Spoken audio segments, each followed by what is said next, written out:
What's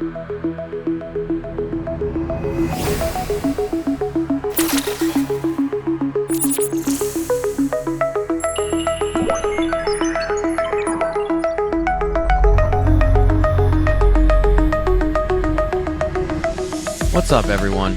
Aaron Zaffron here, back for the third episode in my AI and low-code synergy series. And for those of you tuning in for the first time, I'm an AI specialist on Appian's solution consulting team, and having spent so much time working with AI and low-code in the Appian platform, it's really struck me how much potential there is for synergy between these two technologies.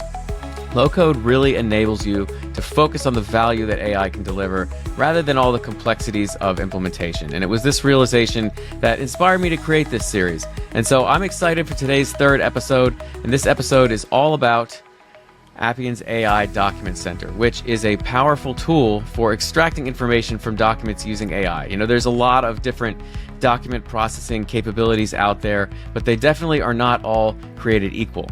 This is something that Appian has been iterating on and refining our approach for years. And if there's one thing that's clear, it often takes a combination of different techniques to be fully successful when you're extracting from complex documents, which is something that we've really taken to heart with AI Document Center. So today, we're going to see it in action, operating on a standard procurement form that I know many of us have seen before. But first, I just want to go through a few slides to set the stage. So, no-code model configuration, right? That's one of the core features of this, and this is an entirely no-code experience. You aren't even going to have to write your prompts because this tool will assemble them for you as you define the information that you want to extract.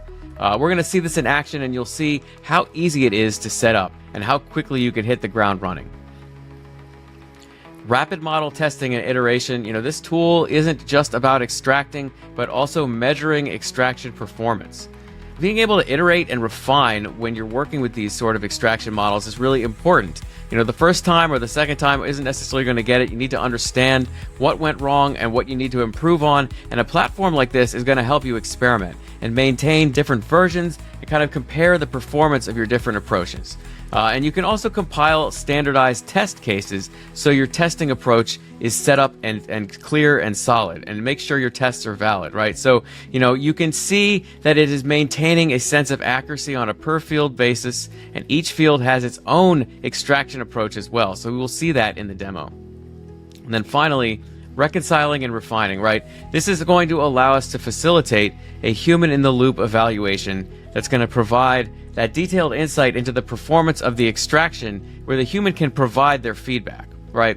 And so you can see exactly where in the document the extraction took place, and this can function in very long documents, very complex situations, which is a limitation you often run into for various document extraction solutions out there. So enough slides, right? Seeing is believing. I want to make sure we get into the actual demo, so let's get to it. All right, so we're starting out at the home of the AI Document Center. You can see right out of the gate, it's giving me high-level information on both my extraction and classification models. Today we're going to look at an extraction model specifically, so I'm going to go to my extraction tab here and go to my models. And here we have all of our different defined models. We can see their purpose, their performance, how many times they've been used. I could create a new one, but we're going to focus on an existing one. We're going to be using a model to extract from a standard SF1449 procurement form. So let's go to our standard form extraction, and here we can see our model on a field-by-field basis. Each one of these fields has its own extraction approach, can be managed individually. You can see some of these fields are tabular in nature. So for those, there's some deeper configuration. We'll take a look at that. From here, I can run an extraction. I can run test cases, but I can also iterate and create a new version of the model. If you look at our versions, you'll see we have 7 versions. The latest ones are the most effective ones in terms of accuracy, and we can see which one is currently published, this one right here. And so from here, what I'm going to do is go ahead and actually start to configure a new version, just so we can see what it looks like to configure it. So I'll go here and go to Update Version. And so in this view, we can see all of the different fields that we are looking to configure, right? Looking to extract. So we've got all of our different fields here. We're setting up their data types. We can define if they're lists or singular values. We can define if they're tables. And then we have a method. And so you can see that this method, in this case, for this demo, is generative AI for all of these cases. But I'll just show you there are a lot of other options. There are trained models. So for some of these fields, you can use an Appian trained model. You can define business rules. We can do calculations. So, currency conversions or formatting can be done in line with all of this. We have a model that works specifically for analyzing expenses. So, invoices or receipts or, old school regular expressions, all of these things are options. And so you can use all of those different approaches in a single extraction model. Now, because these are all generative AI, we have a prompt right here, and that prompt for an individual field is incorporated into this larger generated prompt over here. And this is going to be basically the master prompt for our extraction process for the fields that use a generative AI method. The ones that don't, it will take a different flow, and it will handle all of that in parallel, basically, and bring all of those results back together. And the point here to take home is that different data and different documents, they dictate a need for different approaches, right? And we can use this kind of composite approach to provide that flexibility. We've also got, again, these configurations for tables. So I wanted to show this one because we're going to look at this when we're actually reconciling the document. The period of performance dates here, we just want the start date and the end date of the line item.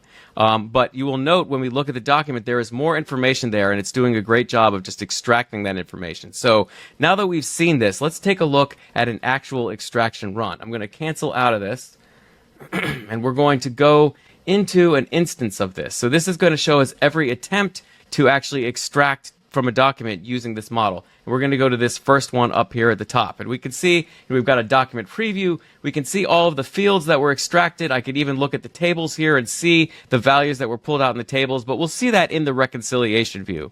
And the reconciliation view is what we use as a human in the loop. So this can be part of your workflows as well, instead of just accessing it from this application. But if I go to reconcile fields, this is what would be provided to me if I was a human that needed to reconcile this document. And so we can see the document itself.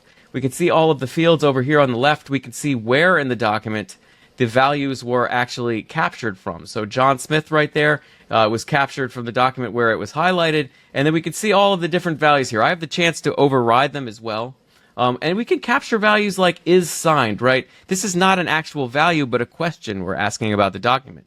Has this been signed? Obviously, it has not been signed, and the AI has looked at it visually and made a determination about that.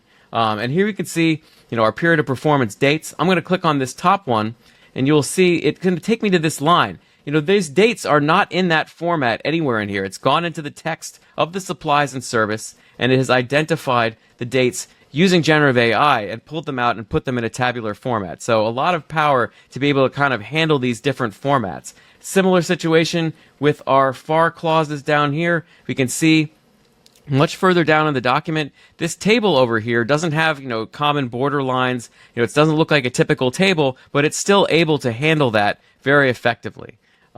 We even have a full paragraph captured right here, which can also be challenging for for document extraction models as well. But it's able to pull out large amounts of text from the document and capture them in paragraph fields. So, a lot of power in this composite approach. It can handle documents a lot longer than this one as well. This one's just 41 pages, but we can go a lot further than that or a lot longer than that as well, to hundreds of pages. So a very effective approach at handling complex documents with this AI Document Center.